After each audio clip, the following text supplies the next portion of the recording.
In another life, it was nothing, just a company dinner, a celebration, a chance for co-workers to laugh, drink, forget the weight of deadlines. The dress code was red, but for Elena Carter, red was no color at all. It was fire. It was danger.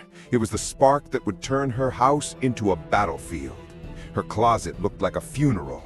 Rows of black, shades of gray, dark dresses chosen not for her, but for him. Michael's rules had drained the life out of her wardrobe. But hidden beneath the silence of wool and cotton, under an old quilt, lay a secret Elena had kept for weeks. Her heart raced as her fingers pulled it free. A red satin dress, soft, fluid, whispering rebellion. She had bought it quietly after work, paid in cash, tucked it away before Michael came home. A secret not of betrayal, but survival. Tonight, she wanted to feel alive again. Her palms shook as she held it against her frame. She hadn't seen herself in color for years. The shimmer across her skin felt almost unreal. For one fleeting second, she remembered laughter, university nights, dancing in heels until her feet ached. Daniel Hayes, her first love, whispering in her ear, "You look unstoppable." The memory cut sharp, because now she barely recognized the woman in the mirror. What the hell is this? Her heart dropped. The dress slid from her fingers as if caught in a crime. It's for the dinner, Michael. The theme is red. Everyone... I don't care what they want. You'll wear what I allow. Not this. Never this. He crushed the satin in his fists, as though fabric could betray him, as though color itself was an enemy. Elena's lips trembled. For a moment, a spark rose in her chest, a quiet plea. I just want to feel normal. To look like myself again. Yourself? You don't have a self. You're my wife, my rules, my house. That sound, the low, vicious growl of the clippers, ripped the air apart. Elena's chest tightened. Her lungs froze. Michael grabbed her wrist, dragged her to the mirror, forced her into the chair. No, please, Michael, don't do this. Her fingers clawed the armrests, nails biting into wood until they cracked. Her wide eyes, drowning in tears, met the mirror. She shook her head, frantic, but his hand pressed down heavy on her crown. The vibration of the clippers touched her scalp, and her body jerked as though electrocuted. Locks fell in clumps, uneven, merciless. They clung to her wet cheeks, stuck to her trembling lips. Her sobs turned hollow, a raw animal sound, half scream, half silence. Inside, her thoughts fractured. If I scream louder, will the neighbors hear? If I stop moving, will it hurt less? Why won't anyone save me? Every slice of the clippers was a wound deeper than flesh, not pain of skin, but pain of soul. When it ended, she sat frozen, hair butchered, uneven patches across her skull, tears streaking her pale face. Michael tossed the clippers aside, turned his back, and walked out, as though the act meant nothing. But for Elena, it was everything. The red dress lay crumpled in the corner, a corpse of her rebellion. And in that silent room, a woman disappeared. Days passed, but Elena did not return to herself. Her butchered hair, the jagged cuts Michael had carved into her, reflected back at her from every window, every bathroom mirror. At work, colleagues stole glances. Some whispered. Some offered polite smiles that felt more like pity. She forced a laugh here, a nod there, but her soul shrank smaller each time. One evening, the rain pinned her on the sidewalk. Her umbrella fought against the wind, and her tote bag slipped dangerously from her shoulder. Then, a voice broke through the storm. Elena? Elena Carter?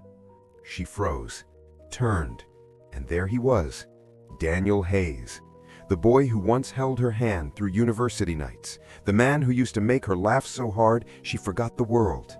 Now older, broader in the shoulders, but still carrying that same warmth in his eyes. My God, Elena, what happened to you? Her first instinct was to lie, to pull her scarf tighter, to pretend she was fine. But Daniel's gaze, steady, searching, found the truth anyway. The uneven hair, the fading bruise along her wrist, the hollow in her cheeks. I'm fine, really. No, you're not. Minutes later, they sat across from each other, two steaming cups between them, untouched. Elena's hands trembled as she lifted hers. Hot liquid nearly spilled over the rim. Daniel reached out, slow, careful, his hand steadying hers, not as a lover reclaiming something lost, but as a human being refusing to let her drown. I shouldn't be here. I shouldn't even talk to you. You deserve to be safe, Elena. You deserve more than this. Her walls cracked. Tears welled, spilled, unstoppable. For months she had swallowed every scream, every humiliation, every ache. Now, across from Daniel, the dam broke. She told fragments of her truth. Not the whole story, not enough to endanger him, but enough. Enough for him to see the shadows stretching over her life. I don't need the details. I can see it. You don't have to carry this alone. He didn't push, didn't demand. He simply sat with her, silent, present, offering something rarer than rescue: dignity. When they parted, Daniel pressed an umbrella into her hand. Take care of yourself, Elena, please. Her throat ached with unspoken words. Thank you. Help me. Don't go. But fear sealed her lips. She walked away into the rain, umbrella shielding her from the storm. And for the first time in so long, her chest held something like breath, something like hope. Michael Carter waited in the dark, hands clasped, jaw set, eyes burning with a verdict already written. When Elena stepped through the door, soaked from rain, her heart knew before her mind did she had walked into a trap. Where were you? Her throat tightened, her lips formed the smallest lie. I stopped for coffee. With who? Silence. Her silence was louder than words. Michael rose from the chair, his fury spilling into the room. Daniel Hayes, you think I wouldn't find out? Elena stumbled backward until the wall caught her. Her palms flattened against it, her chest heaved. Michael, please, it wasn't what you think. We just talked, that's all. Talk? You looked at him. You let him see you. You let him touch what's mine. That sound split her open. The clippers, hungry, merciless. Her knees buckled. Michael seized her arm, dragged her to the chair, and shoved her down into it. The mirror loomed before her, a cruel stage where she would be broken again. No, please, Michael, not again. Please, don't. Her fingers clawed at the armrests, nails scraping deep grooves into the wood. Her eyes, wide and glassy, met her own reflection, a trembling woman shackled in fear. Her mouth opened, but words came jagged, half pleas, half sobs.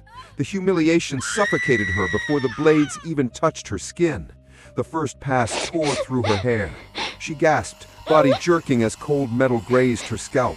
Locks slid down her shoulders, stuck to her wet cheeks, clung to her trembling lips. Her sobs echoed in the hollow room. Animal sounds, raw and desperate. If I scream louder, will the neighbors hear? If I stop moving, will it hurt less? Why won't anyone save me? Her thoughts fractured into splinters as her hair fell like ash. He didn't stop at jagged tufts this time. He carved deeper, stripping every strand until nothing was left. Her scalp gleamed under the harsh light, slick with sweat and tears. The reflection staring back at her was alien, a prisoner marked for the world to see. You look at you. No man will ever want you now. No one will ever touch you. You are nothing. Each word landed like a blade, but as they cut, something unexpected stirred beneath the ruin. Not agreement, not surrender, but a spark, a faint, fragile flicker of defiance. The machine died. Michael dropped it with a clang as if discarding the evidence of his cruelty. He walked out without a glance, without a word, as though the sentence had been carried out and the prisoner was no longer worth his time. Elena sat frozen, head bare, face streaked with tears, her lap filled with fragments of herself. Her humiliation was complete, her spirit beaten down, and yet, in the mirror, the stranger staring back was not only broken, she was awakening. The house was silent. Michael had gone to bed. or at least pretended to, leaving her in the wreckage. Elena stood before the mirror, her scalp raw, her face swollen from crying. The clumps of hair scattered across the floor looked like the remains of someone else. She lifted a trembling hand to her bare head. The touch startled her, cold, alien. She flinched, as if the stranger in the reflection might flinch back. For years, Michael had chipped her away. One scarf torn because it was too bright. One lipstick smeared off her mouth with a sneer. One laugh silenced because it was too loud. Piece by piece, he had erased her until she was little more than a shadow. Tonight, he tried to take the last thing left, her hair, the final expression of her womanhood. But as she stared at the bald stranger in the mirror, something unexpected stirred. Not shame, not entirely. Something else. Clarity. She had always believed her worth lived in what he allowed, that if she obeyed, perhaps he'd love her, that if she kept quiet, perhaps he'd protect her. Now, stripped bare, she realized the truth. He had never loved her. He had only loved his power. And in losing her hair, she had lost the last illusion binding her to him. She reached for an envelope at the back of her dresser. Inside, a photograph. A younger Elena laughing beside Daniel Hayes. Once she hid it like contraband. Now she held it as proof. Proof she had been someone full of light. Proof she could be again. Her tears spilled freely, but this time they weren't only grief. They were release, the first steps of goodbye. What are you doing up? Elena slid the photo back into the drawer, turned to him. For the first time, she didn't avert her gaze, didn't shrink into herself. I'm not yours to break anymore. He scoffed, dismissed her words, but something flickered in his eyes, confusion, unease, because Elena Carter had never spoken like that before. The next morning she rose before him, packed a small bag. No red dress, just her documents, a wallet, and the strength she had left. She wrapped a scarf loosely around her head, not to hide her baldness, but to walk through the world on her own terms.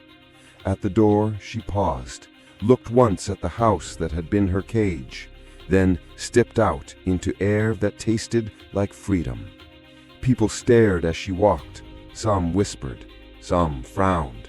Her bald head drew eyes like a scarlet letter, but Elena didn't bow her head. She held their gaze. Because every stare was not humiliation, it was witness. Witness to a woman who had survived. She clutched the envelope Daniel had given her, still damp from last night's rain, a reminder that someone, somewhere, saw her as human, not as property. Michael Carter meant to strip her dignity, but instead he had given her something else. Rebirth, a beginning. The scars would remain, the echoes of the clippers would haunt her, but Elena Carter walked forward, scarred, yes, shorn, yes, but unbound. Her storm had raged, her storm had scarred, but now, in the soft light of morning, her dawn had begun.